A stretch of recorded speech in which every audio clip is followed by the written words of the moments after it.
I hear you. She's okay. Can you hear me? Can you hear me now? Yay. Can you hear me? I can hear you loud and clear. Okay, go ahead and start her out.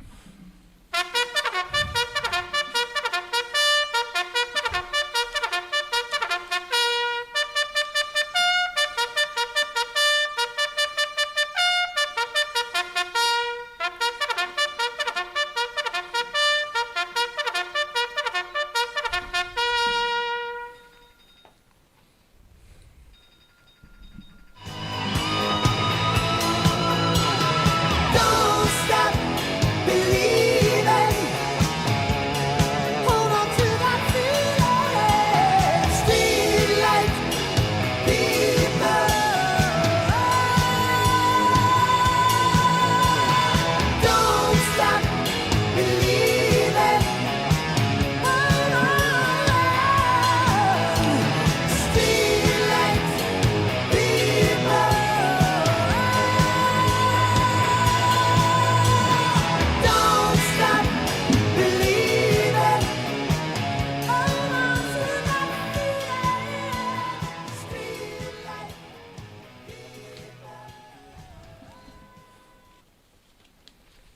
Viewer discretion is advised. And welcome to Intel Studios Veterans Matter broadcast, the first live stream broadcast strictly for veterans and active duty military in the tri-state, New Jersey, Delaware, and Pennsylvania areas. Veterans Matter is produced by Al Zentmeyer and Jerry Fournier. And now live from our studio in Northfield, New Jersey, your host, Veterans Advocate Mike Merlino. Good afternoon, and we welcome all of our audience, and it is our hope that today's broadcast will assist or enlighten you, and at the very least, let you know that there is help for you if needed. If you want friends to participate in our broadcast, they need to go to our website, veteransmatternj.com. That's veteransmatternj altogether.com. Click on the Our Show circle, then click on subscribe. You can also go directly to YouTube and hit the search button, type in Intel Studios Livestream, and then scroll down the options until you see Veterans Matter. Our phone lines are available throughout the broadcast, and I'll let our audience know when we begin taking calls. That phone number is 609-798-4475. 609-798-4475, and please be patient as the calls are answered in the order they appear. And now I'm going to introduce our guest, somebody who's no stranger to Veterans Matter live stream, a very good friend of ours here and a great friend for all of our veterans out there, the VA Outreach Specialist here in South Jersey, Jacqui Hinker. Jacqui, welcome to Veterans Matter. Good morning, Mr. Merlino. Thank you so much for having me again on your wonderful Veterans Matter show. It's a beautiful day here in this lovely area in which we live in southern New Jersey. And I just want to say before we get started, our thoughts and prayers are with everybody in Florida right now with everything going on in Georgia and South Carolina. So we just say lots of prayers and hope that everybody is doing okay and that we get through this, as a country together. I'm sure we'll all be pitching in to help. Thank you, Jacqui. And somebody new to our show, a United States Army veteran, and he's now the Veterans Service Officer in Cape May County. Let me introduce Dave Louderback. Dave, welcome to Veterans Matter. Thank you for having me here today. Greatly appreciated. I'm excited that you have Dave Louderback here. I don't think people realize how closely Dave Louderback and I work together. The trifecta team of Dave Louderback, John Carlson, and Alicia Kagan, blending both state and county veteran service officers in one little area right near our VA clinic. And Dave, being the director of the County Veteran Service Office, has been quite a blessing to us down in Cape May County. But honestly, to all veterans all over, because it doesn't matter where the veteran's from. If they need claim services or questions or anything, Dave's the guy that's going to answer. And he doesn't look at where they're from. He looks at what they need.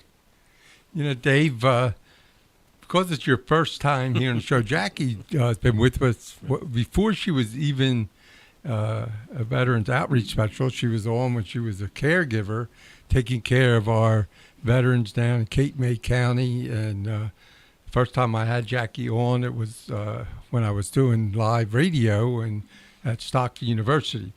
But Dave, I want to take you back. We'll take you on a trip back to your when you were in high school. Yes. And you're getting ready to graduate, or you graduated, correct? And when was it that you decided to go into the military? Long before then. My family has a very long tradition of military service. Give you, for instance, just with the 5 most recent generations, my grandson is active duty Navy. My son is active duty Army.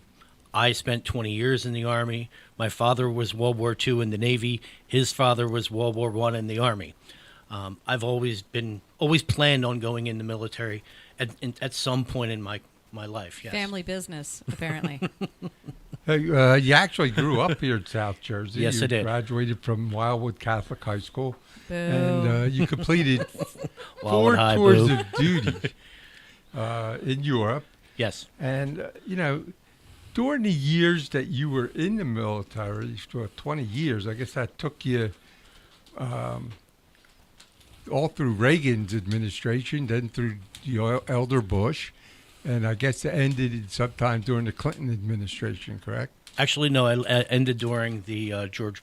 I started to the latter part of Ronald Reagan, and then ended during Bush, the son, commonly referred to as Bush Jr., but he's not. Okay. So, I've often heard that during certain presidents' administrations,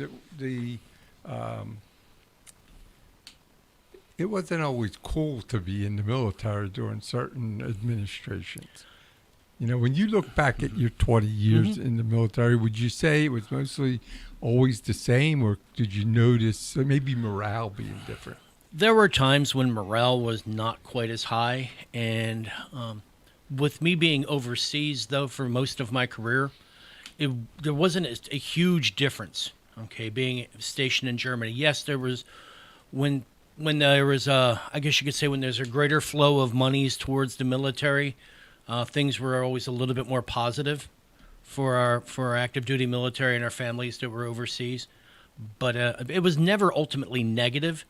Of course, there are times when you had to be careful about when and where you went, those types of things. But you have to do the same thing here in the United States too, at any given time. I see, looking at your bio, that you twice deployed during Operation Iraqi Freedom. But before that, where were you on September 11th? On September 11th, when 9/11 happened, I was actually on temporary duty from Mannheim, Germany, to Frankfurt. Okay, it was a 2-week temporary duty where I was the U.S. Army liaison to the U.S. Air Force Frankfurt Aerial Mail Terminal. I was responsible for 30 some odd Army vehicles delivering mail all throughout Germany and the Benelux countries. And Dave, let me ask you a question, Yes. because it's interesting. Everybody I've had on the show that was in the military during September 11th was here in the States. What was it like being in Germany and hearing what was going on here in the States? it was very scary. Life immediately changed. When you're in a military installation overseas, for the most part, the military installations were all closed, gated. Back then they were, at least. Most of the installations were closed, gated, but many of the housing areas were open, and you could just drive in and through them. But as soon as September 11th happened, everything was closed down. When I came back from Frankfurt to Mannheim, because I was separated from my family when this happened. My family were in Mannheim, and I'm in Frankfurt, about 70 kilometers away. And when I eventually came back, it was very difficult to get through. Just to get to my apartment in government housing, I went through 3 checkpoints once I entered the housing area. So they were constantly searching vehicles and checking for bombs and explosives. So security over there was just as rigid as what was experienced here. If not more so. Wow. Okay, if not more so, yes. So you deployed twice to Iraq, and give us a little bit of background of what your MOS was when you were assigned to. Okay, for the majority of my career, I served as what's called a motor transport operator. Technically, it's a truck driver in most cases. When I deployed to Iraq, I was with the 3rd Armored Cavalry Regiment. At that time, they were in Fort Carson, Colorado.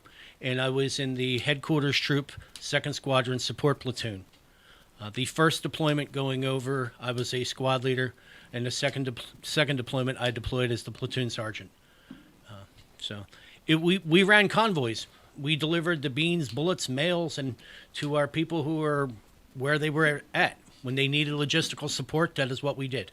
I want our listeners to realize just how our veterans outreach specialists and our veteran service officers, we look at Jacqui and her background and her experience.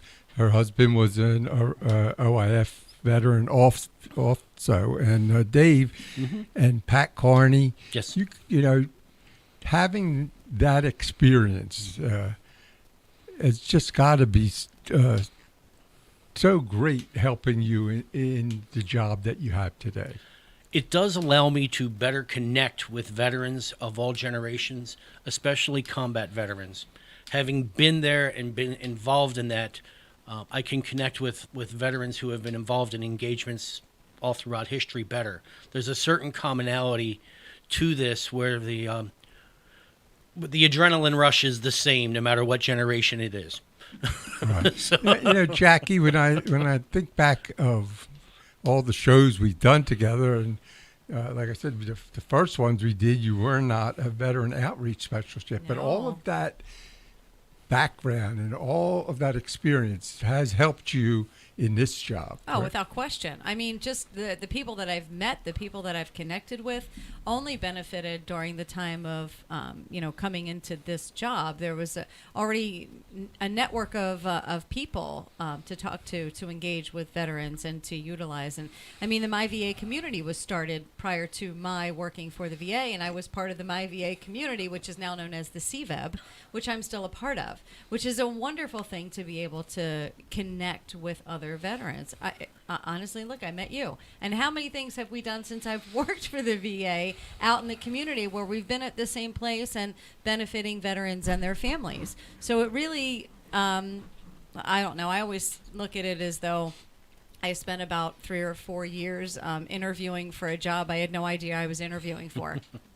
Because it just seemed like I embedded in the community even deeper than I already was. And I booed Wildwood Catholic. I have to apologize to Dave because, Wildwood She went Catholic to Wildwood High. Went to Wildwood High School. We were arch rivals back in high school, but that's another neat connection. Like I've always said that was one of the greatest things I think that could be done when you're hiring people for a position in an area in which they live and they know and they understand the unique geography, the unique culture, the mindset. So when people like Dave Louderback, get this position in Cape May County where he was raised and grew up, and we're both Cape May County people working in Cape May County, of course we're going to know people. It makes it a lot easier. And then branching out into the other locations, Pat Carney grew up here in Northfield. Look where he is. His duty station's the Northfield Clinic. It's a very unique situation. And with having Dave, and I'm just going to toot your horn again there, buddy. Dave worked for the Veterans Benefits Administration prior to his becoming a VSO and taking this directorship here with Cape May County. So there is another added benefit to Dave Louderback, not just the connection with the veteran, but also having worked for the Veterans Benefits Administration. It's the I don't know, the VBA wording, the verbiage, the, being trained by the Benefits Administration in this detail that he's in now can better help and effectively, get veterans connected to what they need. So, Yeah, I don't know. We're everywhere, pretty much. If I ask Dave to go somewhere on an outreach event, and we partner all the time, if Dave's not there, John Carlson from his office is there. So we've really got a great thing going between the county service officers and Alicia Kagan for the Yes. state of New Jersey. You know, Jackie, when I think back of when I had first met you, and you were doing a lot of work at the time as a auxiliary. Yeah. With the, and how important is the auxiliary to helping our veterans in place? Because it's a little, I know they don't have all of the education and stuff, but the caregiving part is so important. Oh, for- absolutely. Absolutely. And, you know, having those family members involved in veterans, supporting veteran organizations is extremely beneficial because one entity can't do everything alone. You know, what's the phrase? Behind every great man, there's a great woman. Well, vice versa. Behind every great woman, there's a great man. Or a significant other that is helping to support that person along the way. No one person is an island, right? So you have to have other people that is supporting the mission, so to speak. So I am a member of the American Legion Auxiliary, the VFW Auxiliary, and those entities support the veterans that are at the main level. So there wouldn't be an auxiliary if there wasn't an actual or other organization, correct? Yes. And we really need to make sure that those auxiliaries continue to support the mission at hand. You know, because of that experience, and I'm not going to sit here and say, boy, it seems like a seamless trip for you to make from what you were doing to this job, but it seemed like it served you well.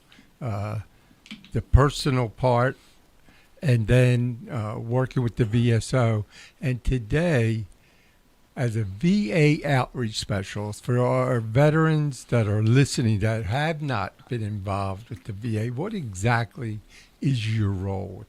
Wow. Okay. What is my role? Look, Dave's laughing. Jack of all trades.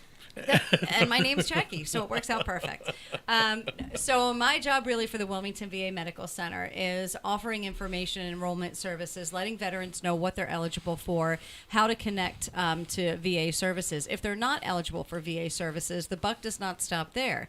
If the veteran is not eligible for VA, because you know there is an eligibility criteria that needs to be met, and if the veteran is not eligible for VA at that time because maybe they do not have a service-connected disability rating and above the national income threshold, then we want to make sure that they connect with somebody like a Dave Louderback, a county veteran service officer, state veteran service officer, and accredited veteran service officer, which is always a very, and I'll let Dave explain what the accredited veteran service officer piece offers, because we do have great people, great service officers at post levels that are out there, and they're really trying to help and get veterans. They do a lot of good. Yeah, absolutely. Get them what they need and get them connected, get those documents filled out.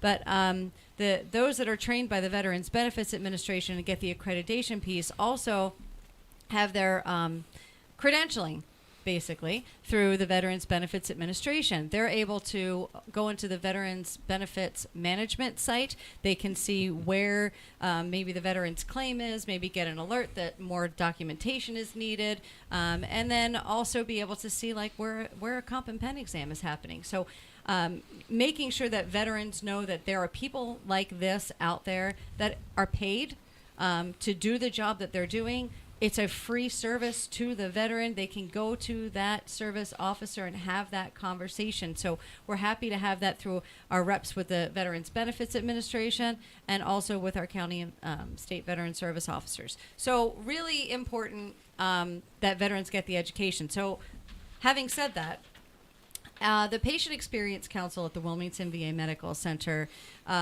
had a project. They wanted to do something that they thought would be highly beneficial to veterans and their families. So out of that was born this project of a veteran information / orientation session geared to any veteran, whether they've never enrolled with us, whether they are enrolled with us and maybe not utilizing to what they could be utilizing, or maybe just never used the service, enrolled, but never used it because they didn't know why. So the session literally is titled, Why VA? biggest question Pat Carney and I ever get is, well, why would I use the VA? I have great insurance. Why would I use the VA? I want somebody else to have it. Why would I take that away from somebody? These are all things that are explained in these information sessions that happen on the fourth Monday, Tuesday, and Thursday of the month. Mondays, we're in the Rio Grande Clinic. Tuesdays, we're in the Vineland Clinic. Thursdays, we're in Northfield. So it's always the fourth of the month. Okay. These information sessions take about an hour and a half to get through. And once you add the question and answer, it's usually running about 2 hours. It's very eye-opening for veterans. We've been offering feedback forms since we started, just to hear what veterans feel about it and whether or not it might guide them to utilizing more VA services that they've never used before. And it is a resounding yes. It is working. It is wonderful. I encourage anybody listening, if you're a community partner to the VA, if you're somebody that advocates for a veteran family member, child, neighbor, come and take this information session because it is an eye-opening experience. Veterans don't realize that they can come to the VA and have an optometry appointment. They don't realize that they don't have to have a service-connected disability rating. If they're enrolled with us and they're eligible for these services, they can utilize them. If a veteran comes to us, and even if they're non-service connected veteran, but they may have a copay, if they see our optometrist, it may cost them their $50 copay, but they're getting their eyeglasses. It's really important. They just don't know. And the idea that you are going to take something away from somebody else, I really need to make sure we stress this deeply. No one is taking anything away from anybody else. Services go where the numbers are. We wouldn't have the clinics that we have with the services provided if the numbers didn't justify the means. It's critically important that everybody not just enroll, but utilize the services. It's not just about the veteran themselves, it's about every other veteran in the community in which they live. So it brings services. It doesn't block services or take something away from somebody. It brings. Go ahead, Dave. Actually, I just wanted to jump in on here. When I'm speaking with a veteran, and generally if I get a negative reply or negative reaction to reaching out for veterans benefits, whether it's compensation or pension or health care or what have you, if I get a negative response, it's generally one of two responses. The first one is they don't want to be a burden on the Veterans Administration. Never. You cannot be a burden on a organization that is designed for veterans if you are a veteran. Okay, so that's impossible. The other negative response I get is, and Jacqui was just stating this, is that others are more deserving than I. That is the furthest from the truth.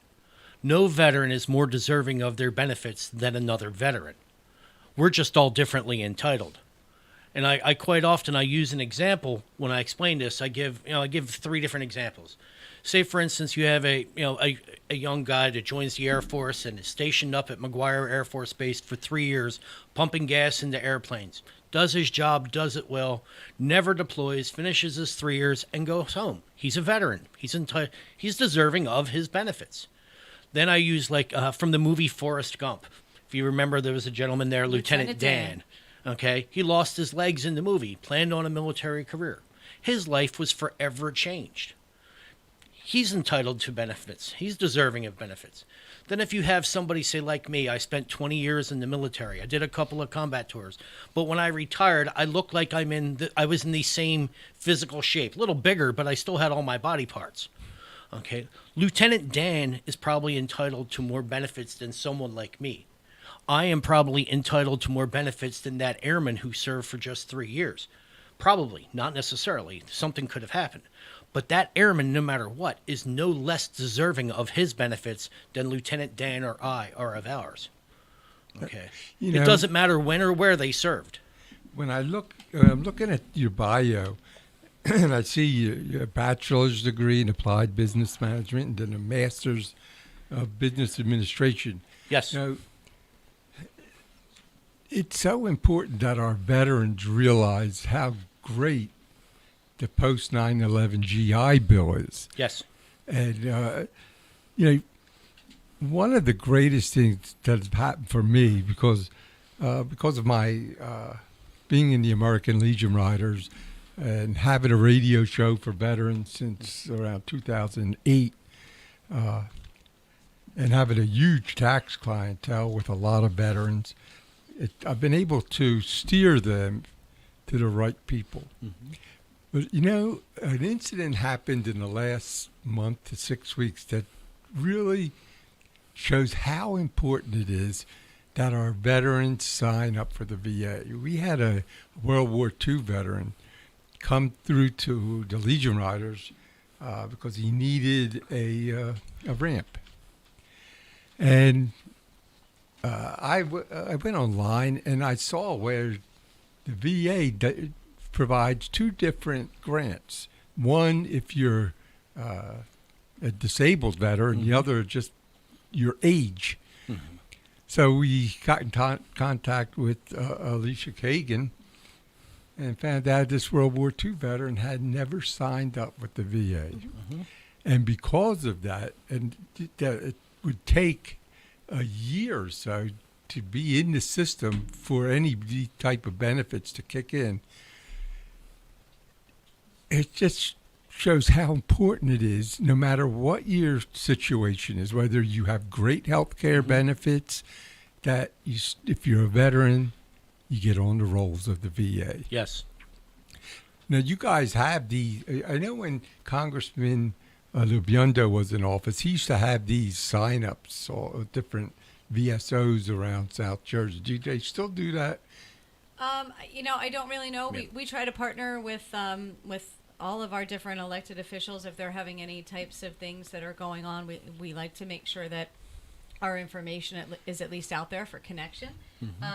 But going back to what you were saying, it's never too late to apply for VA healthcare. I want to preface that. It's terribly important that people understand. It's never too late to apply for any VA benefits. Thank you, Dave. Exactly. I was just going to take the healthcare piece and let you jump on the other side. David.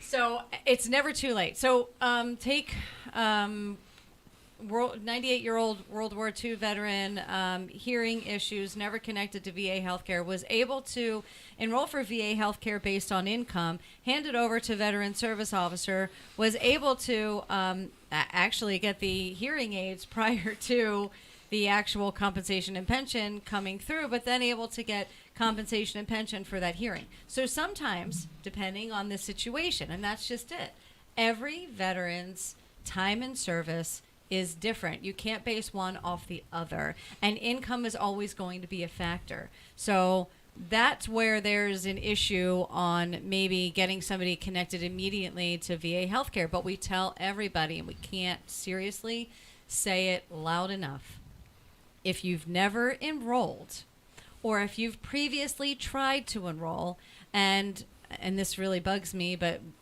you have veterans that will tell me that they've, had somebody say you make too much money. Nobody explained why there is an income threshold put into this to begin with. So when this healthcare system, which it is a healthcare system, not an insurance, so let's get that out of the way. When this healthcare system was put into place, it was for those who were coming back from battle injured. It wasn't until, and I believe it was President Bush Sr., who was in office. We have to research that. Look at Dave looking at me. No. Oh. When the income threshold came into play, there was this, the federal government recognized that there were many veterans who were unable to afford their own health care. So they opened this opportunity to come into the VA healthcare system because they didn't meet the national income threshold, right? So bring the veterans in. Let's make sure that they're doing well, that their health is okay. Let's make sure that they're, able to find work if they need work. Just making sure that they are good to go. But once they go above that national income threshold, they're no longer eligible for VA services unless they have that service-connected disability rating. So that's where the income threshold came into play. Some veterans are non-service connected veterans, but depending on their income, are eligible for VA healthcare services. So please, by all means, enroll again with the VA. And then if you are not eligible, see a veteran service officer. Here's another free service offered to you by seeing your state or county veteran service officer. Somebody have the conversation. because nobody knows your time in service better than you.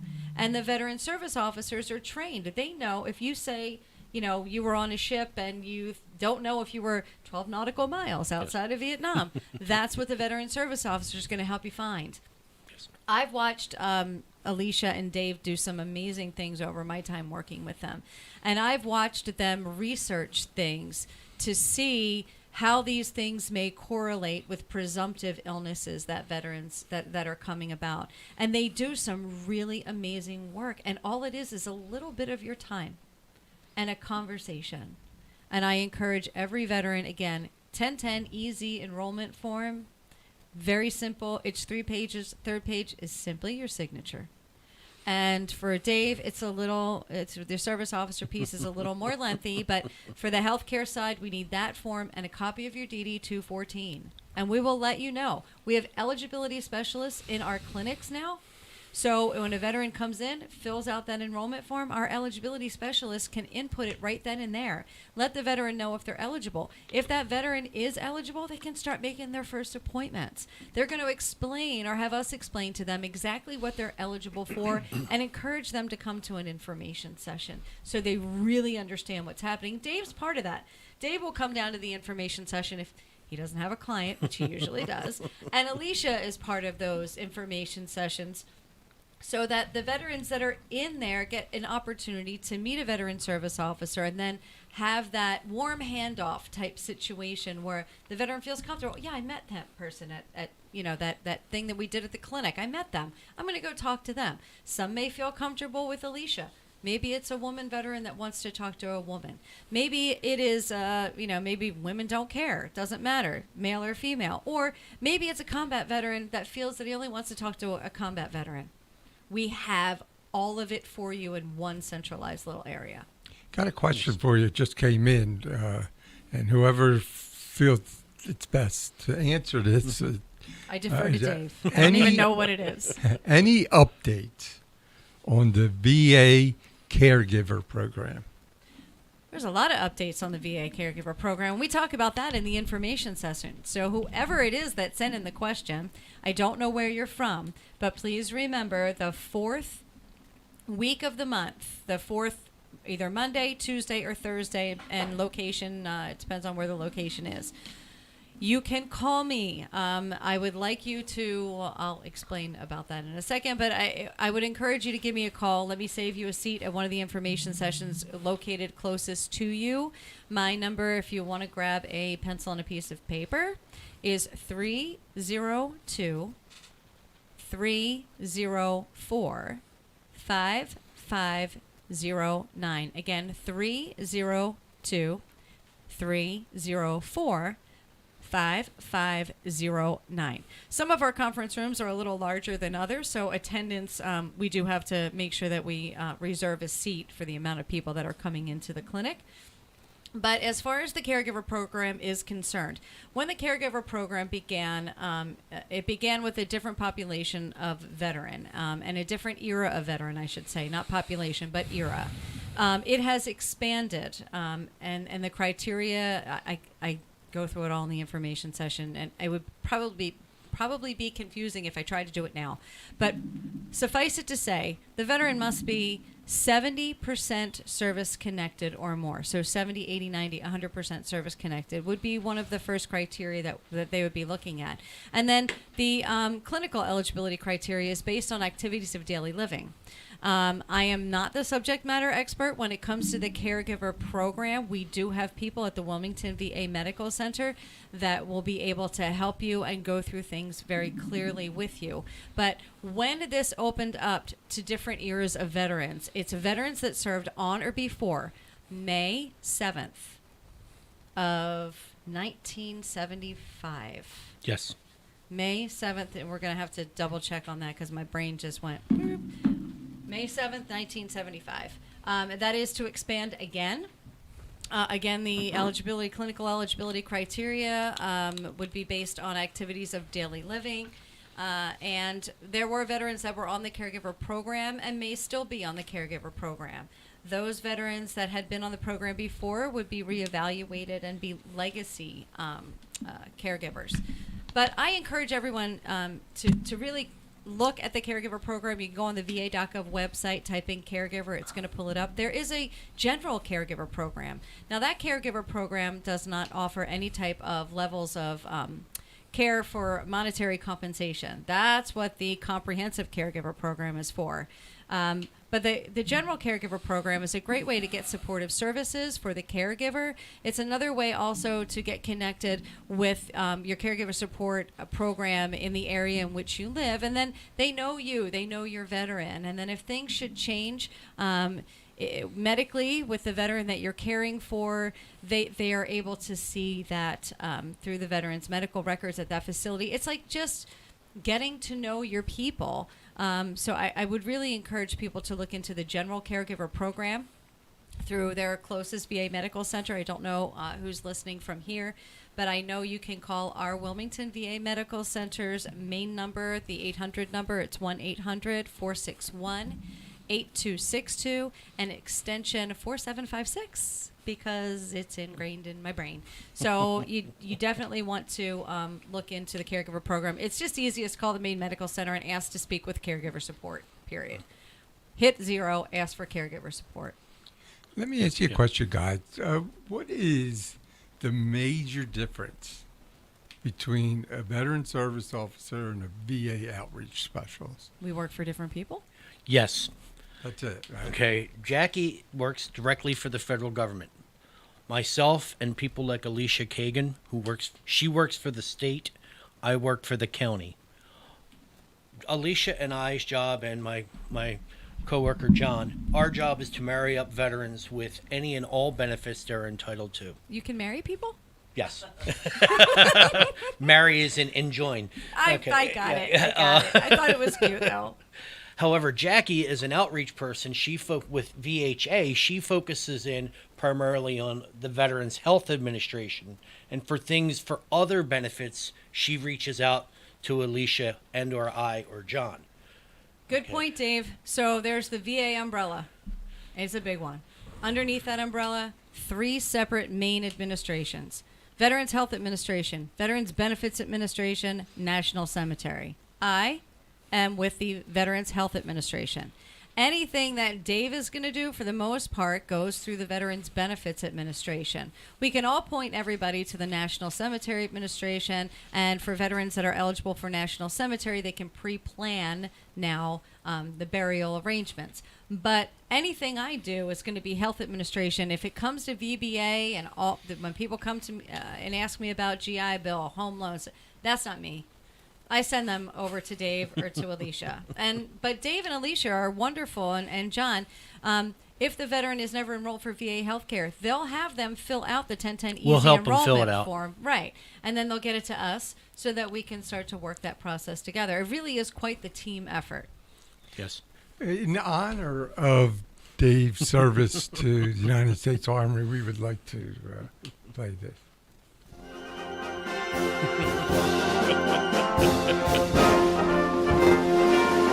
Sing it, Dave. You don't want me to sing.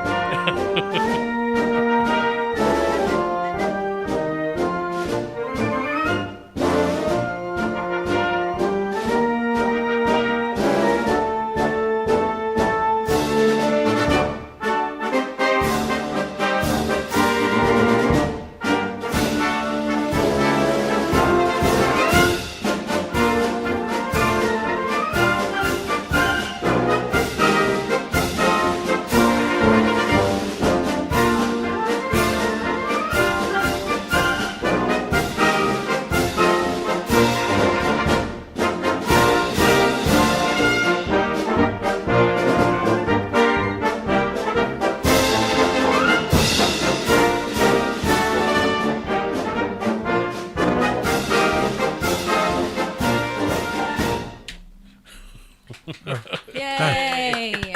Man, I just had like flashbacks of I love long car rides with my father, who was a Korean War Army veteran, who, to keep himself awake on long car rides, I can't believe I'm telling this story, would cut like literally take the bottom out of a styrofoam cup and would sing into it, and I learned every word to that song because that was what we did on long car rides. I just was lip syncing it. I am not singing, but It thank you. brought back memories of me for change of command ceremonies and parades that we had to participate in. Well, Dave, I want to welcome home and thank you for your service. Thank you for the support. Doing this show is one of the greatest things about this show is I get every week to sit across from people who I consider heroes. You, because of the service to our country, I believe, and I know my producer Al believes, that every single freedom and liberty that we enjoy is because of the sacrifices that you guys have made. And I don't take that lightly. I come from a military family. I did not serve myself, but I really thank you for 20 years of your life that you gave the military. Thank you. And Jacqui has, between her dad and her husband and the work that she's done for the different VSOs, thank you, Jacqui. And it's just great to be able to have this relationship, knowing that there's veterans out there. Now, just so people who are listening, or just so you know, at the end of this show is posted on veteransmatternj.com. If there's any information that you'd like to glean from this, that show's out there all the time. And every show is listed in order that they did. And Jacqui, we've had some great opportunities, especially with people involved with the VFW. John's been on our show, Brian Weiner, Ken Hageman. We had Evan Graham last week. And it's if you are listening to this show and you need some information, you can go all the way back. If it's funny. I get this text, and it's exactly what I wanted to ask you guys. I'm getting so tired at night watching TV and seeing back-to-back commercials about Camp Lejeune. And are veterans better off making that call, or are they better off just going to the VA? That is a very personal question, and it is personal and different for each individual veteran regarding this. The changes to the benefits, I guess you would call it, for the Camp Lejeune veterans, what has changed is now those veterans and family members are able to sue the federal government. It does not change what the presumptive conditions that were already established for veterans who'd served there. That did not change whatsoever. And those presumptive conditions are for disability claims. The Pact Act, it sounds really great, and it may very well turn out to be very great. However, it's a very gray area on some things, especially when it comes to when the final settlement is paid. These are all through private law firms. People are going to give up a commission to the law firm. But also there's a part within the Pact Act, where the people are not fully aware of, and I'm going to my notes, it says that any award to an individual under this section shall be offset by the amount of any disability award, payment, or benefit provided to the veteran or to the individual. So if the person was already receiving a disability compensation for a presumptive issue and they become party to this lawsuit, in some way, shape, or form, the government's not going to pay them twice. It will be offset. How that will finish out, I don't know. But if a veteran has an issue that is not one of the presumptive conditions and they believe it to be part of Camp Lejeune, maybe it might be good for them to become part of this. But I can't advise somebody yes or no to do this. So it seems to me it's exactly the same as someone who's collecting Social Security disability and then gets a workers' comp against the same disability. He's going to have to either pay back Social Security or offset it somehow. 'Cause, Quite possibly. like, I couldn't tell you that. I know nothing about this. I hear it all the time in my business. Right. It's interesting because I have people that I ride with that have received disability, and I guess if it can't be a bad thing to participate in it, the worst that can happen is they say no. Correct. I mean, it depends. I mean, it's what I say. It's a very personal thing because just like say you have that individual who's been receiving disability compensation for years, and now they go through this whole lawsuit and they win based off of that same condition that they've been receiving disability compensation for. The government's going to, if they're either going to pay the compensation or they're going to pay the award through the Pact Act lawsuit. So it may or may not be good. That's a very individual thing. So, and that's not something that I can advise somebody on. I can make them aware of the situation, but it's a very, very Right. personal thing. And that would be somebody who would probably want some sort of a specific lawyer to advise them on. Well, I gotta tell you that it's right up there with political advertisers as a just great. You can't sort. watch TV 30 seconds without seeing it. Right, and but when it comes to filing a claim for a service-connected disability rating, Dave he's a salaried person who works for the county and does not take any money for that service, nor does Alicia Kagan for the state. Any of our state veteran service officers or county or VFW has 4 accredited veteran service officers. Then you have people at a post level. But these guys that are paid, that are salaried to do this job and that are trained by the Benefits Administration are not taking any money from the No veteran. commission. So that's why you say it's free to have a conversation. So, Right. if I can take a couple of minutes, I just want to talk a little bit about that with the service officer and the accreditation part. I am also the service officer for our local VFW. In that capacity, I cannot do as much for a veteran as I can as being a veteran service officer for the county. The reason is because my time as a service officer with the county, I have access to see the VA claims folder in real time. I can see exactly what the claims adjudicators and the rating board are seeing, what evidence is in the file. Your service officers who are not accredited service officers, they do not have this access.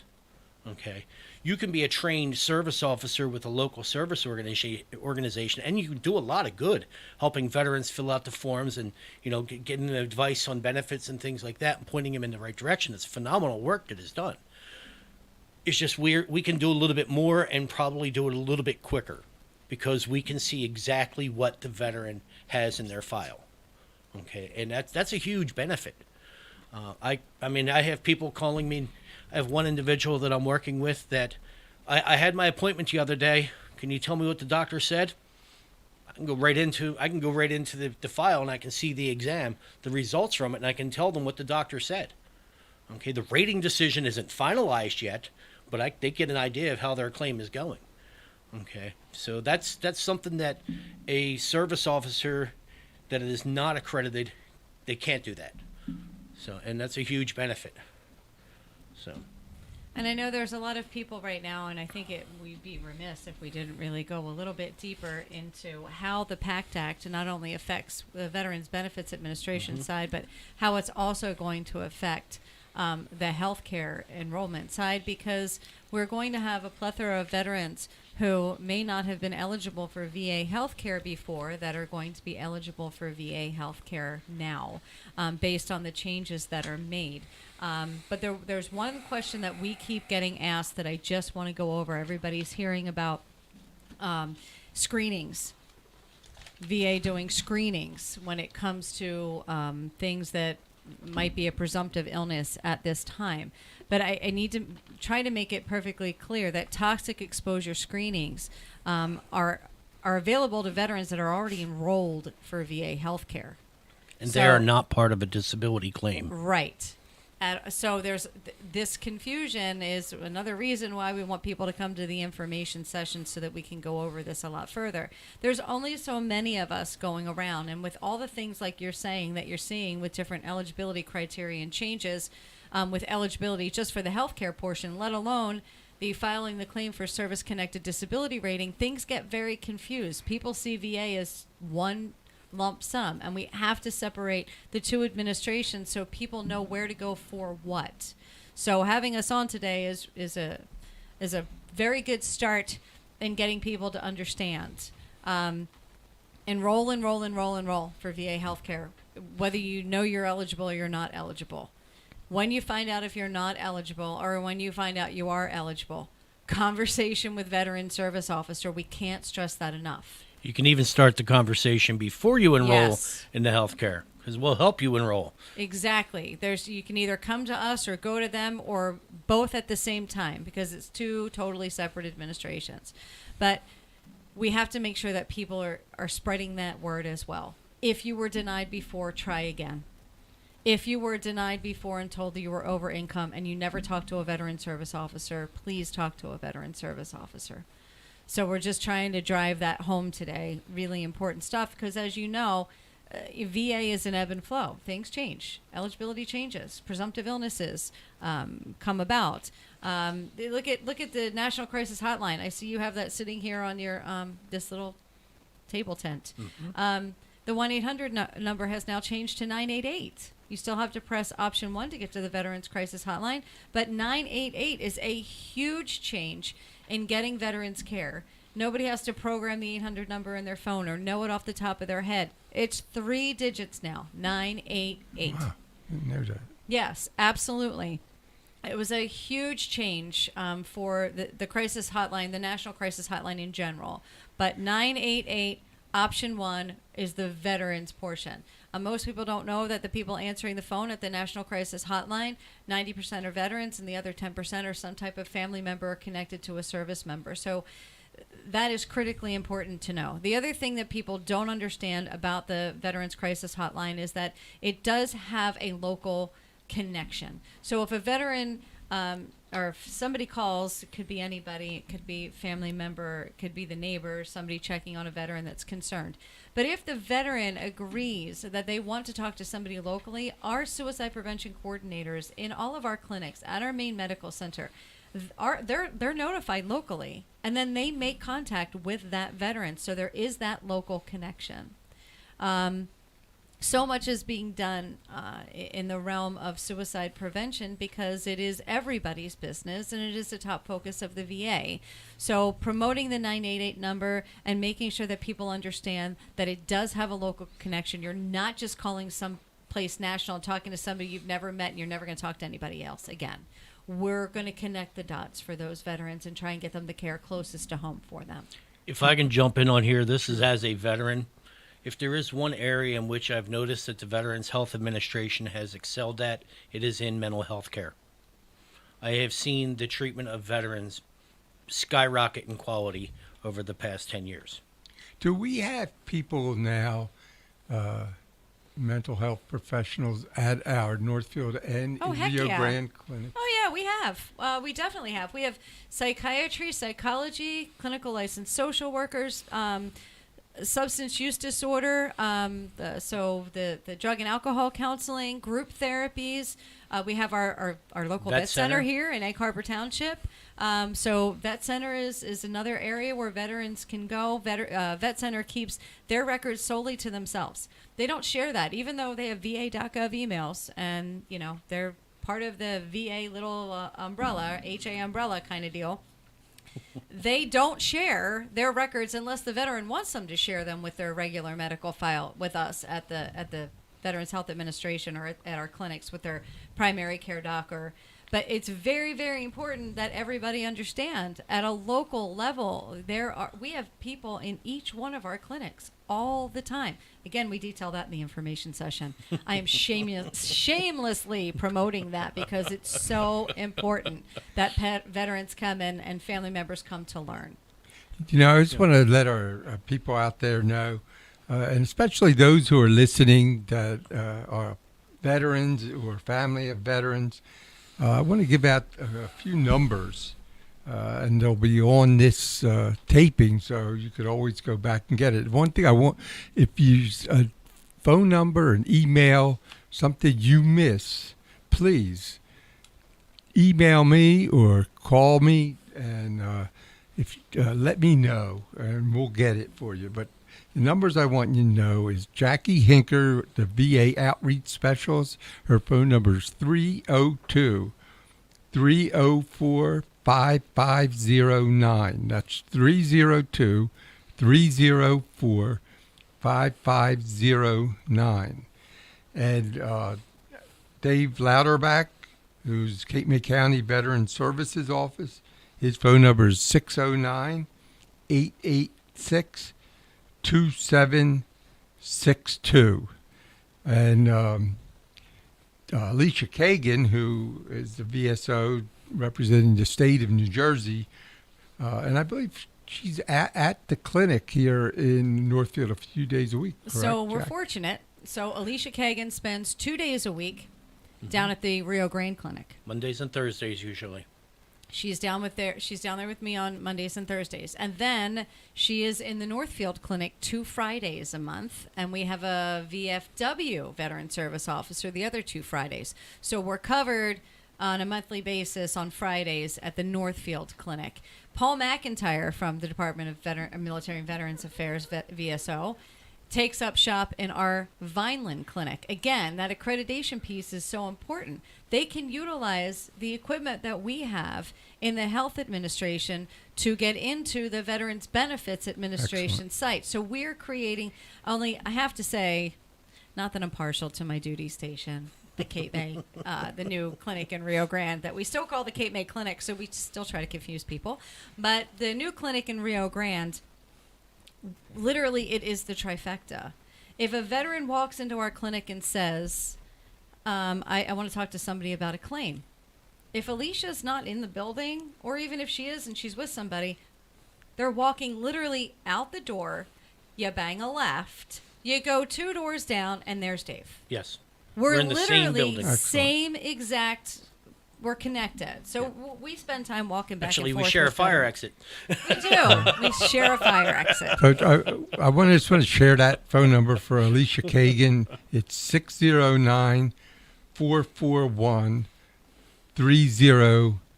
You know what I don't have here? You guys might have the phone numbers directly to the Northfield Clinic or Oh, yes. maybe Rio Well, Grande Clinic. Well, I have the extensions where you can call if you want to ask a question, if you're trying to schedule an appointment. So if you're trying to get in touch with the Northfield Clinic, that extension's 2800. The Rio Grande is 2850. And the Vineland Clinic is 6500. You call the Wilmington's toll-free number and then put in these extensions for the clinics. Okay. Yeah, that's it. Excellent. And that will take you right to the call center, and they can guide you from there. Yeah. We're going to play a song and take a little break to catch our breath. And we'll be back because I have some questions directly about explaining what's going on with the Pact Act.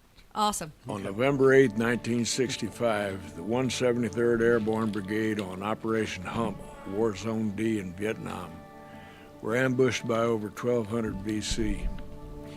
48 American soldiers lost their lives.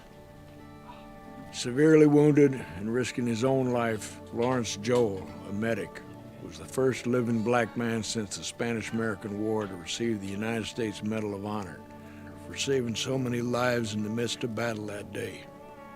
Our friend Niles Harris, retired 25 years United States Army, the guy who gave Big Kenny his top hat, was one of the wounded who lived. This song is his story. Caught in the action of kill or be killed, greater love hath no man than to lay down his life for his brother.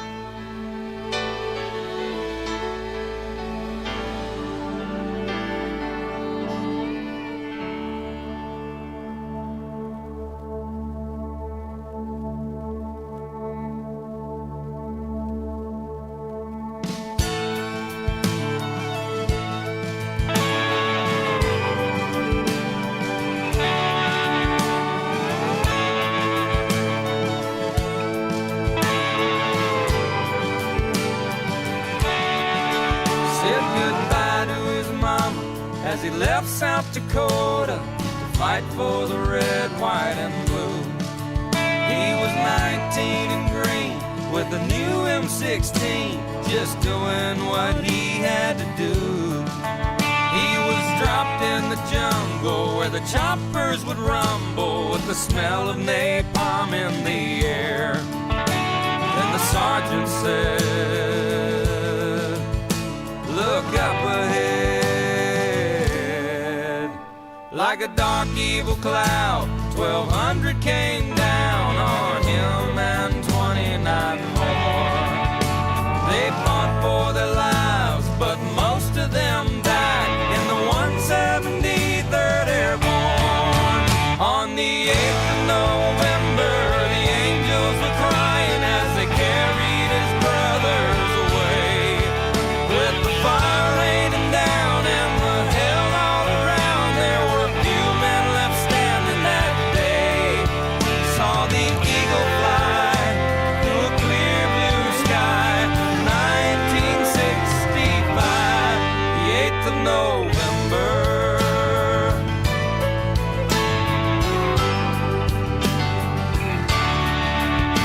Now he's 58 and his ponytail's gray, but the battle's still blazing in his head. He limps when he walks, but he's strong when he talks about the shrapnel that left in his leg.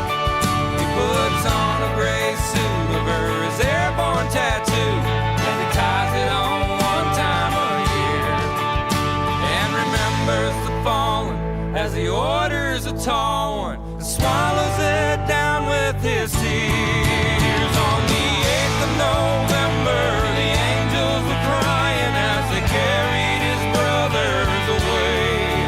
With the fire raining down and the hell all around, there were few men left standing that day. Saw the eagle fly through a clear blue sky, 1965, the 8th of November.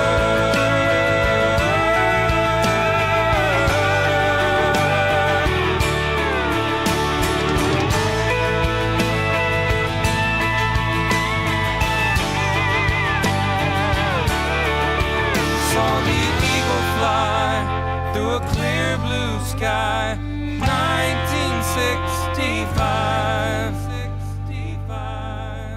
On the 8th of November, the angels were crying as they carried his brothers away. With the fire raining down and the hell all around, there were few men left standing that day. On the 8th of November, the angels were crying as they carried his brothers away. With the fire raining down and the hell all around, there were few men left standing that day. Saw the eagle fly through a clear blue sky, 1965, the 8th of November.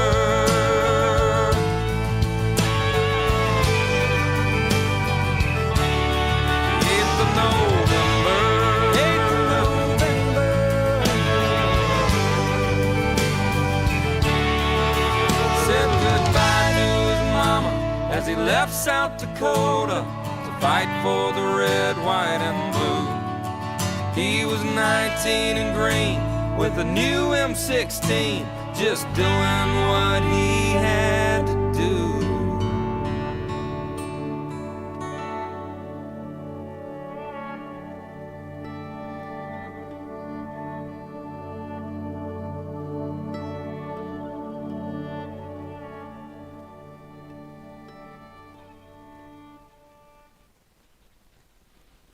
Welcome back to Veterans Matter live stream broadcast. This is Mike Merlino with my guests Jacqui Hinker and Dave Louderback. One announcement I wanted to do before we get back to the show. A week from tomorrow, that's Sunday, October 9th, 1 to 5 p.m. at the American Legion, Post 352 in Summers Point. It's the 22nd annual Ride for the Vet, and If you're not participating in the ride, I'd like to have you come out and join us right at the post, 1 to 5 p.m. If you are a motorcycle rider or a motorcycle enthusiast and would like to participate in the ride, the registration is, I believe it's 9:30 to 11 at Atlantic County Harley-Davidson. And you can go there and register, and then there are, let's see, it's going to be 3 stops before you return to the post. At each stop, will be 5 altogether. Atlantic County Harley-Davidson, number 79 Bar and Restaurant, Moonshiners Bar, Root Cellar, and then post 352. You'll get a door prize ticket at each one. So come out, American Legion, post 352. It's First and Pennsylvania Avenue. Very simple to get to if you're going down Route 9 and you get to the custard stand right there on the corner. That's Pennsylvania Avenue. Take it straight down. First Avenue is also known as Veterans Way in Summers Point. So come on out and support those who have sacrificed so much.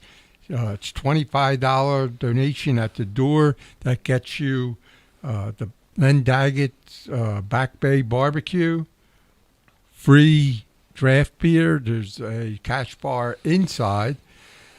And there's also great entertainment by the Mott's Creek Pickers, one of the greatest bands here in South Jersey with a huge following. And no matter what the weather is, rain or shine, we have a huge tent, so you don't have to worry about the weather. Come out and support your veterans. Every dollar that the American Legion riders bring in, we have 2 events a year, the Ride for the Vet, and then in the spring we have a spring barbecue, and every dollar goes to support local veterans or active duty military and veterans families. Legion Riders the last 3 years have sponsored a wonderful scholarship program. And if you go to the American Legion Riders Post 352 website, you can, if you have a child, senior in high school and get ready to go to college, and their father, mother, grandfather, grandmother was a veteran, they're eligible. And just fill out an application and get it in. Very important. I want to thank everybody for supporting the Legion Riders over the years. We have had great turnouts for every event, and we're so happy that COVID is now behind us and we can get together and enjoy the camaraderie. As we return to the show, one of the things that I wasn't really clear on was the new Pact Act and what that really is all about.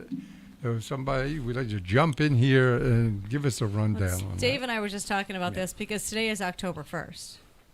So this is the day. October 1st, Pact Act signed into law. What I can say from a healthcare perspective, anybody who's listening, the easiest way to look for information, go on the va.gov website. In the search engine, you can put in Pact Act. The page that has Pact Act on it has all these little, there's little boxes with the plus sign. You can pop open every single one of those boxes, and you can get all of the information that details when, where, how, as far as the presumptive illnesses are concerned.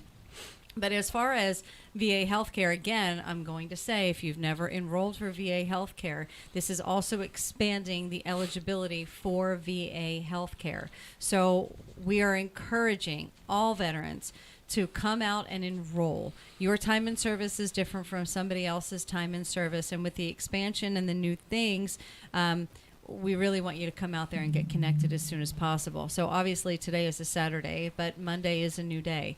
If you're a veteran in southern New Jersey, you can pick up a 1010 easy enrollment form at any one of our clinics located at 3801, the County Commons, 3801 Route 9 South. If you're down in that Rio Grande area, of Southern New Jersey. If you're up here in Northfield, 1909 New Road, at that VA clinic, we have an eligibility specialist in-house that's going to help guide you right through it. And if you are in the Vineland or Cumberland County area, you can go to 79 West Landis Avenue. We have an eligibility specialist inside that building as well that will be able to help you. I want to give a shout out to Ian Brady, who is our healthcare benefits person here in Northfield, and Rico Booker. He is in our Vineland area. We don't have one in Cape May yet. That job is posted, so hopefully it's going to be filled very soon, because they're an integral piece of connecting someone to VA healthcare, and it really expedites the process. If you can sit and talk with somebody and they can enroll you right then and there and give you the answers that you need, highly beneficial. So we're really grateful to have them and appreciate that. But as far as expanding on the disability and the presumptives and things like that, the gentleman next to me, Dave Louderback, has been trained. And that's the interesting piece, again, about the VBA training, because I know that I know our HBAs, too, have had to go through different trainings and stuff because of the change in the healthcare eligibility criteria. But as far as the benefits and the compensation, we'll let Dave. Okay, so if I can jump in here with the Pact Act, I'm going to go over some of the highlight changes. We'll start with our Vietnam era veterans. There is a huge expansion for presumptive conditions. All of Vietnam has stayed the same. However, if the person served on any U.S. or Royal Thai Air Force base, okay, from its January of 62 to June of 76, this is a dramatic change, because before it required them to have a job that would put them on the perimeter on a Royal Thai Air Base. Now it's anybody who was on the base, period. That is no longer that they have to prove that they were in close proximity to the perimeter. That changes a lot. Also, that's now also for anybody who served on Guam or American Samoa. That is also presumptive for service connection. And their territorial waters as well. The Guam, it's what do I got here? The dates. It's 62 to 80. Okay, so January of 62 through July of 80, and that's for Guam and American Samoa. Also Cambodia and Johnston Atoll. Okay, it expanded onto those as well. The dates are very easy to find online, but I believe it's mostly January of 72 through September of 77. That is for the herbicide exposure presumptive conditions, which there are, I believe, 17 different conditions or ailments.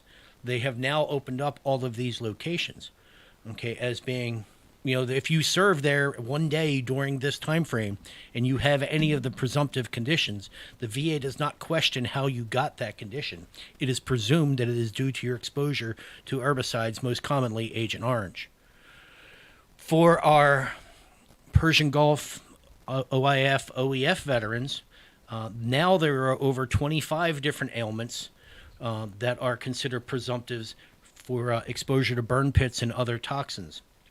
The most common of them are now there's asthma, there is chronic sinusitis, chronic rhinitis. Those are probably the most commons right now. There are a whole bunch of ailments that I would not wish on anybody. There's about 10 or 12 different cancers and various other osises and itises out there that I would not want to wish on people, such as you got interstitial lung disease, pleuritis, pulmonary fibrosis, sarcoidosis, glioblastoma, neck cancer, head cancer, lymphoma cancer of any type. I mean, this goes on and on. And is that Agent Orange? No, Or this is that burn pit. This is burn pit for our Iraqi veterans. Okay, now that has been a change. Now, I'm glad you brought that up, because I forgot to talk about one change for the Agent Orange veterans, and this is a pretty big thing. High blood pressure, otherwise known as hypertension. Okay, it was previously denied as an Agent Orange presumptive condition. That has changed. However, much of the public needs to understand how a disability rating for hypertension will work. They're going to grant service connection if they were exposed to herbicides. Okay. However, if that hypertension is well controlled, they're most likely only going to get a 0% rating. So it's not going to have a financial benefit, but they can get health care for it. And if the veteran should pass due to something associated with their hypertension, okay, then their surviving spouse or children would get the higher level of death benefits because it would be a service-connected death. If your blood pressure is well controlled, I cannot emphasize that enough. It's most likely going to end up with a 0% rating. I can't guarantee that because I don't sit on the rating board at the VA. I never did, but I'm just saying that off my experience. Most likely it'll be a 0%. But it is very, very much useful to do it because you're helping to take care of your family. So if you can just hold that thought, just make a note where you are. When he's saying that 0% I want to service, explain that. Yeah, 0% service connected. Even in the presentation that we do, 0 is your hero in the respect of healthcare. Yeah. Because that 0% service connection means that when you come to the Veterans Health Administration for care for that specific service-connected disability rating, you will pay nothing for your care or your medication. For your service-connected disability. For that 0% service-connected disability rating. Now, you may have other disability ratings, or that may be the only thing you have, and you may not be eligible for anything else. And you may make over that threshold, you're not eligible for VA health care, or you're not eligible for anything else other than what your 0% service connected for. But it's critical to get the care for that through the VA. Please remember that VA is studying the illness and injuries that affect veterans. We can go to our community partners all day long, and if Dave and I both went there, and he's an Iraq veteran, and we went to a doctor and we both were exhibiting asthma-related symptoms, we'd be treated the exact same way. Mm-hmm. We'd get whatever we get. We'd go along with it. But when you're coming to the VA for that care and that care is being tracked, you're now one of those veterans that has presented with an illness. These presumptives don't come out of the clear blue. Enough people have to submit the claim for it to trigger an effect to become a presumptive condition. Yes. Thank you. Let me ask a question because I've been dealing over the years a lot with Blue Water Navy veterans. They finally got coverage. So if they got a service-connected disability, say 40%, and then find out that the hypertension could kick in, these veterans should go back. Go see Dave. Come see me. Okay, so let me go into that. So if a veteran previously had claimed a contention and it was denied, okay, maybe, and this is dealing with a lot with the Blue Water Navy vets when this went into effect to change with the 12 nautical miles, they were previously denied. Excuse me. When that went into effect, VBA was required by law to go back and re-adjudicate those claims back to the date of that previous denial. And that is actually in part how the huge backlog happened with the VA over like 10, 15 years ago when they passed, I believe it was the type 2 diabetes and ischemic heart disease. The VA had to send a whole bunch of resources to go back and relook at all of those previous denials. Okay, I'm not going to go into the blame game, but that's a lot of how that backlog happened. So your Blue Water Navy guys and anybody, so any Vietnam veteran, if they previously claimed hypertension, they have a couple of options. They can wait until the VBA reaches out to them because they're required to go back through every file. They can wait and do nothing, and eventually VBA will reach out. Or they can come see me, okay, beforehand, and we can kind of prompt the issue to go quicker. Now, Jacqui, you mentioned October 1st earlier. Why is that date important? So under the caregiver program, okay, effective today, it is now open up to all generations of service, provided they meet the qualifications. When the caregiver program initially came out, that the idea was to put it for Iraq and Afghanistan veterans who were greatly disabled. Things were going great for them, but then they realized that the Vietnam era and older veterans needed it much more so. Okay, so they kind of switched the program to go to Vietnam and earlier. They didn't kick out all the guys who were from Iraq and Afghanistan. If they were in it, they stayed in it. Right. But they changed the eligibility for new enrollments. Well, now effective October 1st, which is today, okay, all generations of service are eligible for this. Okay, it doesn't have to have served Vietnam era or earlier. Right, and I guess it was 2 years ago when they expanded it. It was those veterans that served on or before May 7th of 1975. Yes. It has now just leaped beyond that. But everybody has to remember the eligibility criteria for the compensated caregiver program. And there's the service-connected disability rating that comes into play, the clinical eligibility criteria of activities of daily living. So there's a lot to it. Again, anybody that's listening, talk to somebody from the VA or talk to a veteran service officer. That way you have your ducks in a row. You have an idea of how to navigate before you just try and jump into something. We don't want to see anybody go down a rabbit hole of confusion. And it's very easily done because there are different administrations and there's been confusion over all these years. And they're So- similarly named and similarly Right. associated benefits. I can't tell you, like if I looked at one of my friends and I'm not a veteran. If I looked at one of my friends and said, "Hey, what benefits do you have?" They'd look at me and go, "Blue Cross Blue Shield." But when you say what benefits do you have with the VA, you could be talking about compensation and pension. Somebody may have used their GI Bill. That's all the Veterans Benefits Administration. That does not encompass the healthcare portion, so to speak. So we really have to make that clear. We don't want you to confuse what's going on. They're, as I explained it, they're different animals in separate cages, but the same zoo. Oh, interesting. Thank you for that visual tape. Apparently, I'm a zoo animal. Yeah, you know, I lived in that zoo too. You did. I'm trying to reach out to my brother as we speak because I know way back in the 90s, he was an Air Force veteran, served Tackley Air Base in 66 to 67 and in Thailand.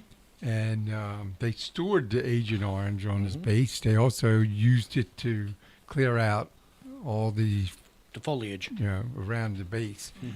And he got turned down and got very frustrated back in the 90s. And I got him in touch with Pat not too long ago. And I'm trying to see if he finally got anywhere with it. He will now was be having eligible. trouble with it. Under that change, he no longer has to prove that he was on the perimeter of the Thai air base. He was Right. on that air base. That is a dramatic change. Hey, Mike, have him call Dave. I am. Yeah. I want to. Can I hijack this for a few seconds? Please. Okay. I want to talk a little bit about what I do and how I kind of marry all this together. Sure. My office, we kind of spend the majority of our time in 4 different areas. But when I took over as the director, I don't know what the mantra was, if there Dave, was one- before. Before you get into Oh, this, yes. one thing real quick. If Yes. anybody has a question for Dave or for Jackie, call in 609-798-4475, and we'll get you on as quickly as possible. Okay. Sorry about Okay. that. Oh, it's okay. Before I took over as the director for the Cape May County Division of Veteran Services, I don't know if there was a mantra, okay, but I kind of changed it to all things veterans. If we can't help the veteran, we're going to get them in the direction of the help that they need. If we can, we're going to do everything in our power. But we spend the vast majority of our time dealing them in 4 different areas, and they are VA healthcare, VA disability, or VA compensation claims. Let me word it that way. VA pensions, and our Cape May County Veteran Cemetery. That is where we spend the majority of our time. When I'm sitting with a veteran, I like to begin the discussion talking about VA healthcare, because that explains 3 of the 4 things that we spend the majority of our time on. There are basically 3 different avenues through which a person can be enrolled in VA healthcare. One, and it's pretty common now, is if they served at least 2 years on active duty, were honorably discharged, and they are below a certain economic threshold. Okay, and that varies by county what that number is. They can be enrolled in VA healthcare, and they may be subject to copays depending upon their household income. VA copays are generally nothing that drastic. I think they're like $15 for medical care and $50 for prosthetics, and prescriptions are like $5 or $7 or something. $15 for Yeah. primary care, $50 for specialty care, $50 for CAT scan, MRI, those kind of things. And that's even if VA is sending you into the community for authorized care. It's never going to be more than that. So for But that's many, only if you're subject to copays. right. That's only if you're subject to copays, and in many instances, it's less than what a copay would be with somebody's private insurance. So there's a lot of facets. Okay. Okay, so the person can be enrolled based off of 2 years honorably discharged and an economic threshold. Another way that a person can be enrolled is if they are in receipt of a VA pension. VA pensions are for wartime veterans that were honorably discharged. How long they had to have served will depend upon when they served. I forget the exact cutoff date in 1980, but if they served prior to that date in 1980, they only had to serve 1 day during a recognized wartime period to be able to apply for a VA pension. Now, VA pensions, yes, it's wartime service, okay, and they're going to want certain economic information. It is income and net worth based, and it is it is for people on the much lower on the income scale. Usually, married couples making like $18,000 a year. Okay, it's not designed to make the veteran or their family rich, but it's to help them at least come back up closer to what we would call the poverty level. But those who are in receipt of a VA pension are eligible for VA health care. And by the fact that their income is so low, they're not going to have any copays. The third avenue through which people can be enrolled in VA health care is if they are in receipt of VA disability compensation. There are varying levels to this, and I'm going to prompt Jackie to correct me if I'm wrong on this as soon as I mess up if I do. But if the veteran gets an overall 0% rating, they can get the health care for all of their 0% ratings, and that's it. What a 0% rating means is the veteran has a disability, the VA acknowledges it, and they acknowledge that the disability is due to their time in the military. They will give them free health care for the rest of their life for that disability. But on the date of the exam for the disability claim, that contention wasn't bad enough to justify financial compensation. That is what a 0% rating means. It is the lowest level of approval. Okay. Compensation begins at 10%. VA disability compensation rates go in 10% increments from 0 to 100. Okay. At 10%, when coming to VA healthcare, if they are between 10 and 40%, they can get all their health care through the VA with certain minor exceptions. Okay. They are subject to copays. Okay. If they're over the economic threshold for copays, so they can get everything there.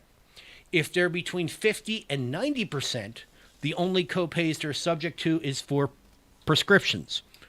Correct? 10, 20, 30, 40. What? When the veteran gets to 50% service connection, Yeah. that's where the copay falls off. Yeah, I think after that, all they have is the prescriptions. I think at 50 to 90. No, 50, that's the No, great. Okay, so Right. great. Yeah. And then at 100, there are absolutely no copays.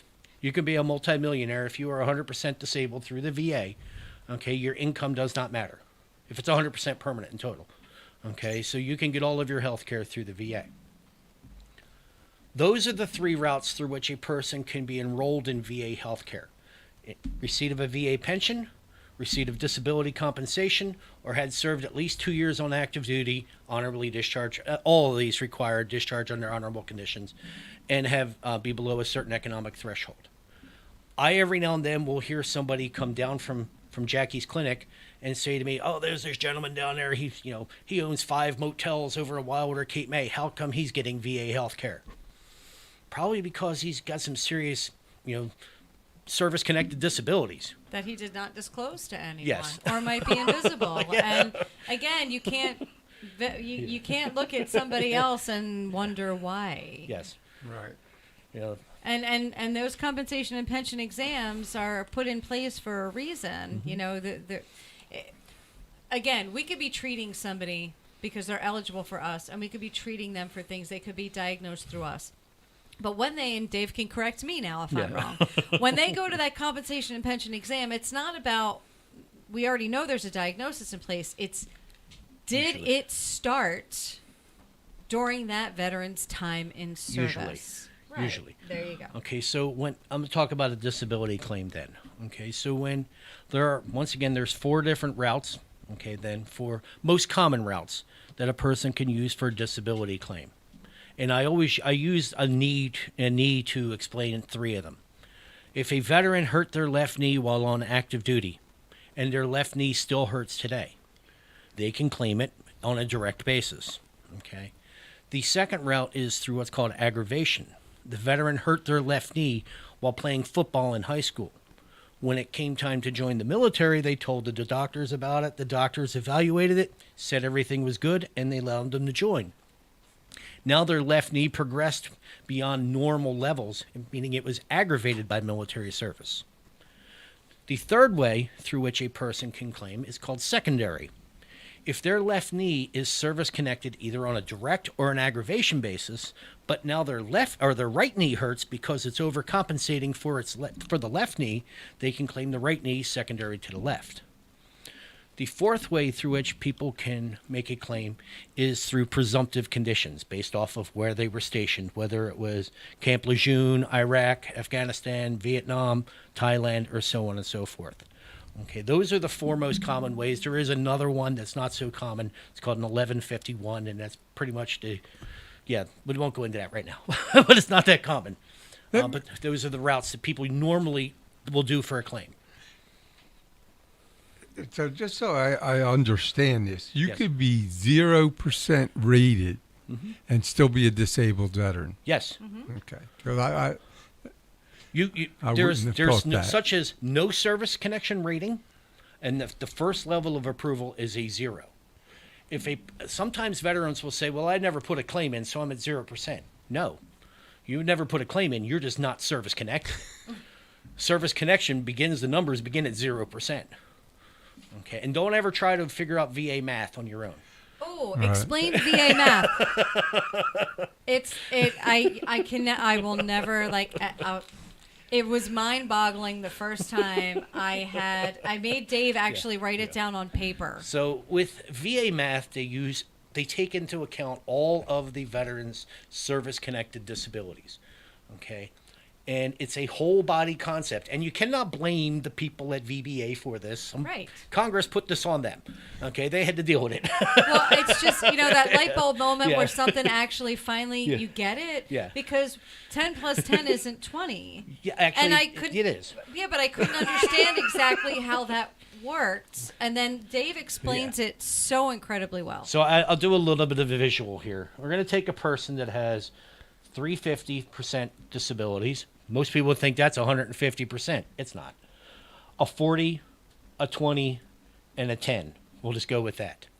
Okay. 350s, a 40, a 20, and a 10, if people want to write that down on a piece of paper. So they do a whole body concept. So you start out with 100% of your body.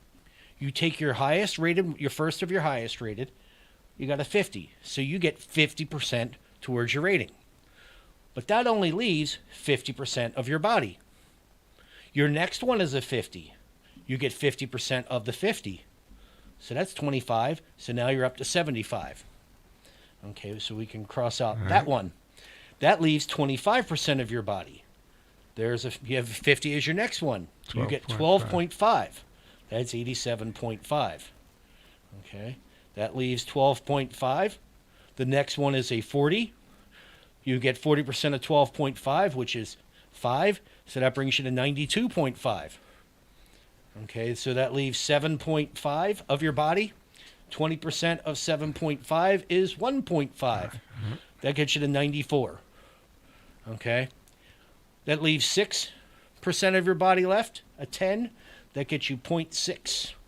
94.6. Okay, so when they're doing the VA math out there, the average veteran doesn't ever see this, but this is how they come up with their numbers. If a number goes from, say, 85 to 94.99, that's a 90. So 5 and above is rounded up. 4.999 infinite is rounded down. So this person with these here is 94.6. That's a 90% rating. Okay. it doesn't surprise me. I'm an accountant and I deal with the tax code. Right. I can understand how. Well, that's not fair. You had a leg up, so it wasn't as a shiny of a light bulb moment for you. So this person would actually need one more 10% to get a 100% rating, because that would leave 5.4. Okay, with that 10, and that gives 0.54, and that takes them over to 95.14. That would bring them up. That would bring them up to 100%. 100%.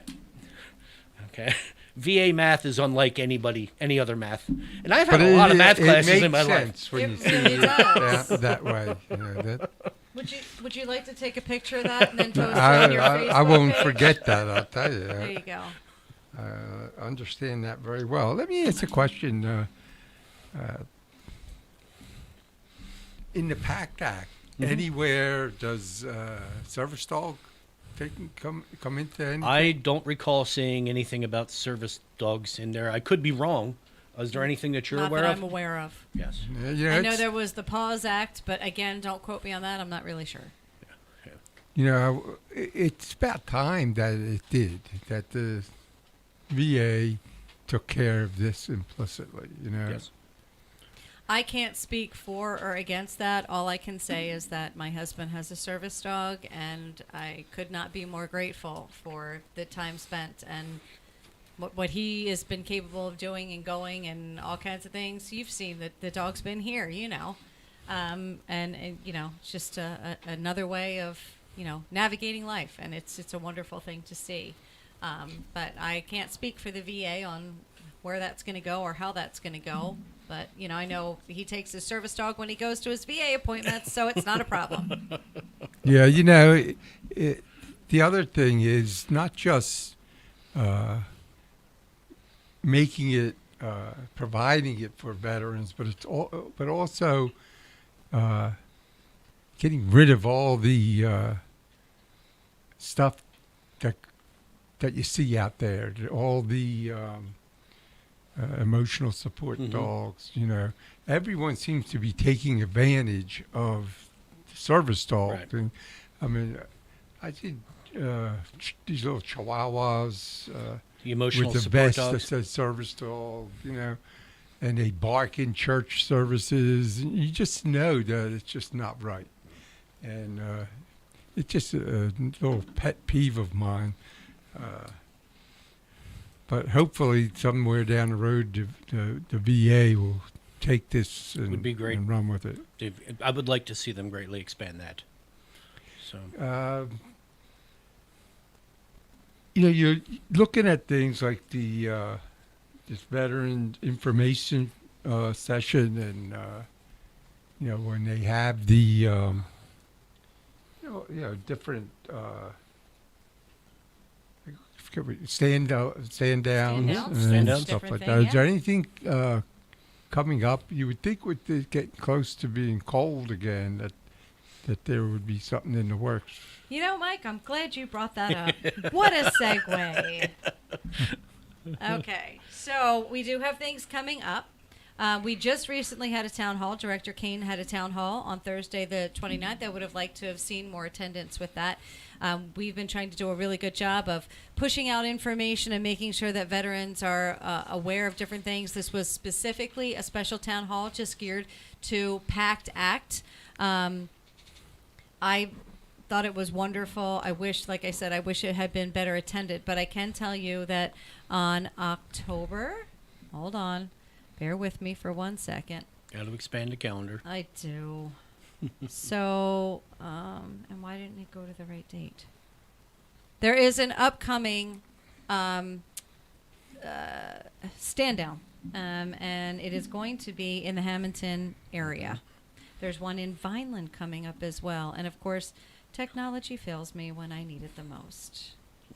So give me 1 second here. But I can tell you that the town hall is going to also incorporate, it's up in the Hamilton area, and it's going to incorporate services. So it's not just your standard town hall, everybody come in, sit down and listen to the updates and that kind of stuff. There's going to be actual services that are going to be provided so that people can walk about and learn more about the things that they may be eligible for that they were not aware of. And I'm just trying to gather that date for you. Sorry, breaking the action. I should have had it pulled up right away. And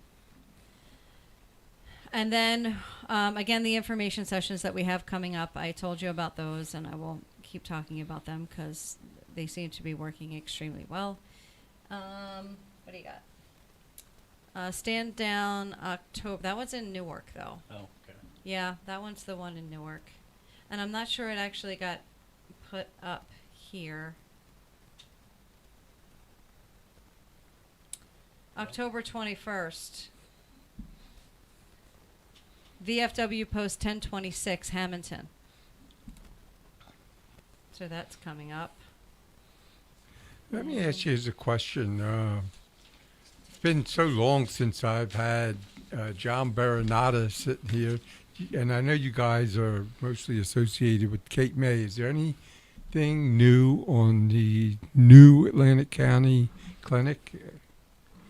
Not that I have been privy to. Leadership would know more about those kinds of things, and I would, I would defer to our public affairs, Susanna Cibula, for things of that nature. But again, another reason to attend the town halls that we have coming up, because you have Director Kane right there Yes. to ask these questions too. I think before the pandemic, and that was unfortunate because we were having monthly town halls, the director was bouncing all over the place. And if anybody who's familiar with Director Vince Kane of the Wilmington VA Medical Center, the one thing that he is interested in is hearing from the veterans. He wants to know the good, the bad, the indifferent, things that are bothering a veteran. Because if we're not providing care for the veteran in the time they need it, and they don't leave our facilities having gotten what they needed, then we're not doing what we need to do. And we don't know if somebody is not articulating to us that there is a problem, a question, or a concern. And if we don't know it, we can address it to try and help the situation or to correct anything that may have upset the veteran for whatever reason. So these are things he wants to know. We're looking at, different scenarios, maybe, whatever the case might be. But the veteran is these are their clinics. It's their care. It's their health care system. So our veterans are our biggest advertisement. If we have a veteran that comes and has a negative experience and then articulates that to the next veteran who was maybe contemplating getting care with the VA, and they hear a negative story, then maybe that might deter them from getting much needed care. We don't want that. So we need to know about everything, and these town halls are the best place to go to get updates on what's going on in the areas near you or with your main medical center. Pact Act, there will be discussion about what's going on with Pact Act. Services provided in areas that veterans didn't even realize. There's so many veteran nonprofit organizations doing exceptional work in southern New Jersey that we network with on a regular basis to fill gaps and maybe close the loop on services if we can't provide VA immediately. These are all provided for veterans of this area, and it really it's difficult when you meet somebody for the first time and they say, well, I didn't know any of this was available. Right.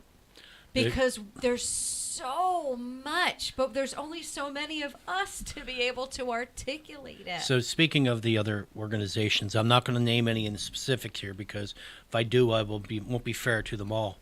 But there are when a veteran comes to me that has a problem and they say, well, how can the VA help me?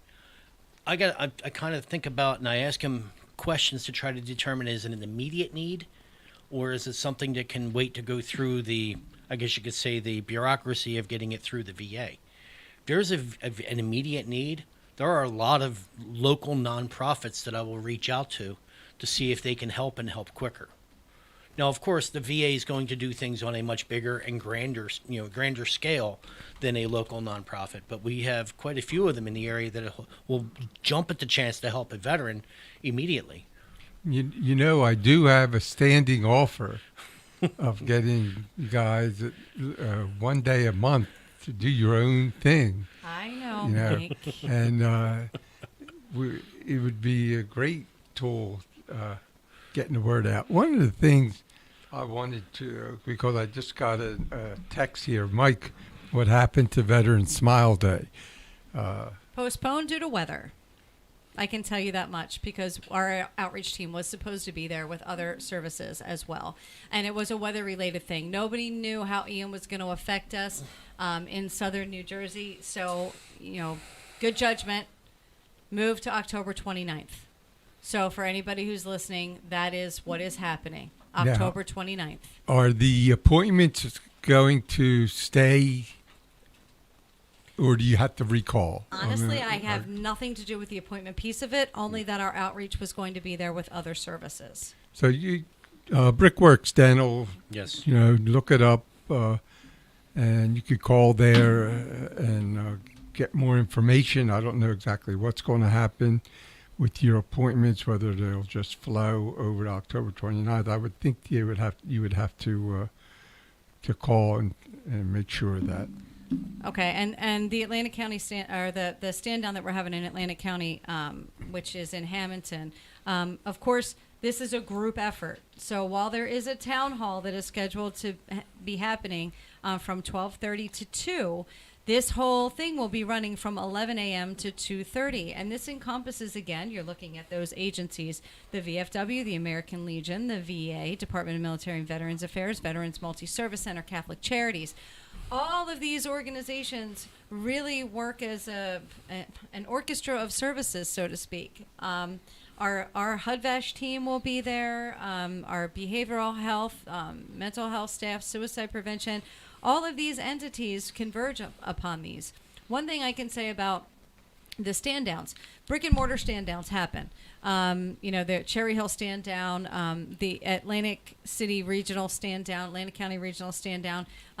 They're all things that have happened, and they're once-a-year events. When COVID hit, this was taken on the road. I got to credit my outreach partner, Pat Carney, and Mr. Bob Luby, Commander Pat Tatum, everybody who stepped up and put this group together that had been doing the brick and mortar stand downs, creating it into a mobile entity so that we were able to move about to different areas throughout southern New Jersey to make sure that veterans were getting the services. This is continued after COVID because instead of having a one thing once a year and then what happens after that? The thinking is, where's the wraparound service? Where's the follow-up? Where's the follow-through? Making sure that everybody is still connected to services that are much needed. So these mobile stand-downs are wonderful. And this is the first time we're incorporating a town hall with one of these stand-down events. It's going to be an epic day. This is not just, people hear stand-down and they're automatically thinking somebody who's unhoused. That is not necessarily the case. We're looking at veterans that are economically challenged or just a veteran that has a question. Maybe they have All questions. veterans should attend if they can. Can I ask you Yeah. a quick question? Go Who ahead. usually sponsors town halls? Well, that's the Wilmington VA Medical Center. Well, depending on where we're going to do this, Can you the town hall. possibly get me, as soon as possible, maybe a flyer on this one? I got it Because right here, Mike. I'm going to just email this thing to you in a matter of seconds. Okay, because I would Absolutely. like to Highly bring it. efficient. I have a Legion Riders meeting Monday night, and Okay. I would like to provide that. Absolutely. I will. I'll email that over to you. But again, even if you have a question, we want people to come to these things and meet people and network with people because you just never know when you're going to meet somebody in need or you're going to fall in that category yourself. So come out, check it out. It's not just for somebody who is currently unhoused. There are different services that are provided. So maybe you're not going to be one of the, I know they give a wristband, and depending on what the services are, there may be certain things that you're not going to be able to get during that time, because I know they have clothing and, hygiene items and things of that nature that certain veterans need that others do not. So just come and check it out. I'm telling you, just the camaraderie alone, too. You might find that you're very interested in helping out with the next one of these.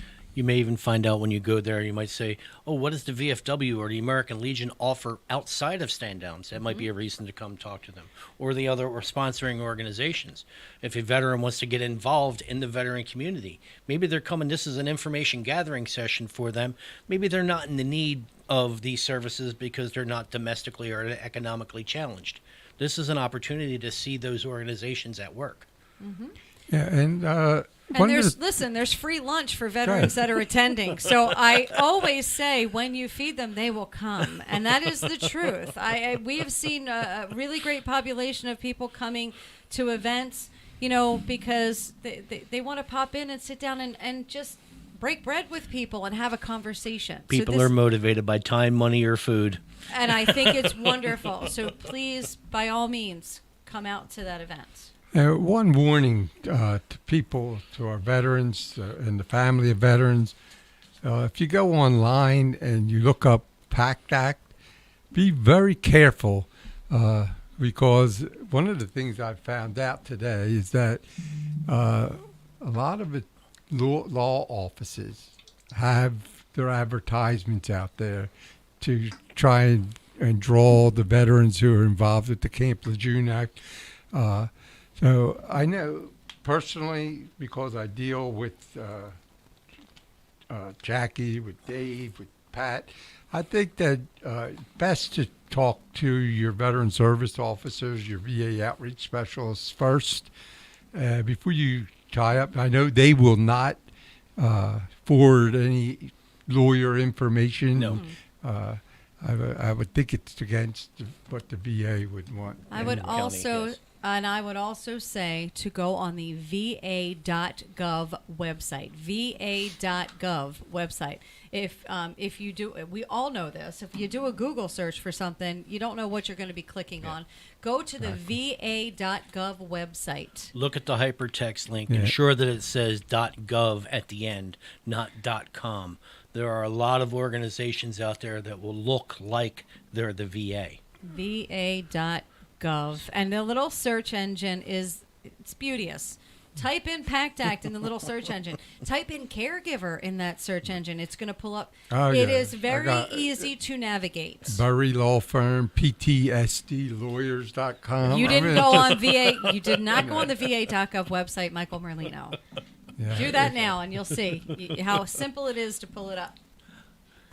Yep. But we're getting close to the end of the show, and if you guys have anything else you wanted to add, Dave, it's been great meeting you, and hopefully you, Jacqui, Pat, and any other veteran service officer or a VA outreach specialist that would like to come on, you're welcome. I just want to thank everybody. I want to thank everybody for tuning in and listening. I want to thank you and Al both for having us on here again, and Dave for coming in today. I want to thank all the veterans that are listening and have been very supportive of VA over the last few years and have been, instrumental talking with our team and then assisting and guiding veterans into care at VA. So we want to thank you for that. And just again, if there's any questions or concerns that you have, you can always reach out and call me. The number that we provide is my VA cell phone. Pat Carney and I carry our cell phones with us on a regular basis. So if you need information from our team, we also have an email. So I'm going to give you that. It is VHAWIM outreach team at va.gov. Okay. I got a text here that must have come in after we had already talked a little bit about this. A good friend of ours says the Congress needs to fix the service animals issue, and the Pact Act doesn't fix it. VA isn't tasked or funded for it. So it is something that really they need to get into and take care of. You guys, I know, Jacqui, you're close to this situation. Yes. Pat certainly is. And it'd be really nice to see the VA tackle this. Sure. So if I could just come in, I just want to thank you for allowing me to come here to explain a little bit about what I do and what my office does to help veterans. I want to thank every veteran that has come in to see me, and I encourage veterans to send their friends, their relatives, their family members, the people they know that are surviving spouses, because we didn't even touch on that at all. There's a whole host of benefits out there. Veterans and their families need to reach out and inquire. Okay, by not partaking in the benefits that the VA offers, you are not helping out other veterans by you not taking yours. You're just denying yourself of a benefit.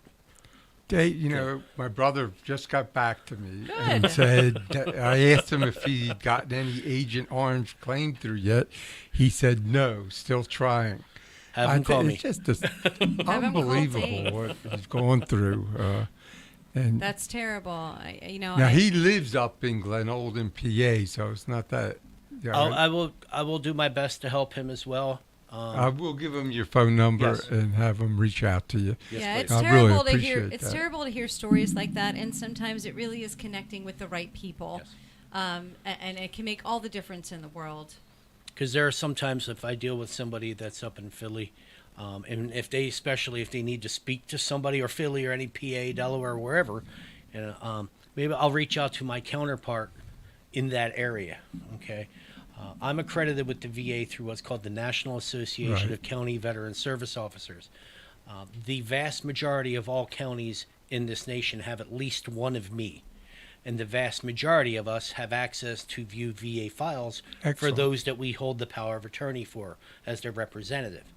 Okay, and that's like if your brother needs to see, if he's the type that sits down with somebody face to face, I'm going to reach out to my counterpart in that area to try to get him that help he needs.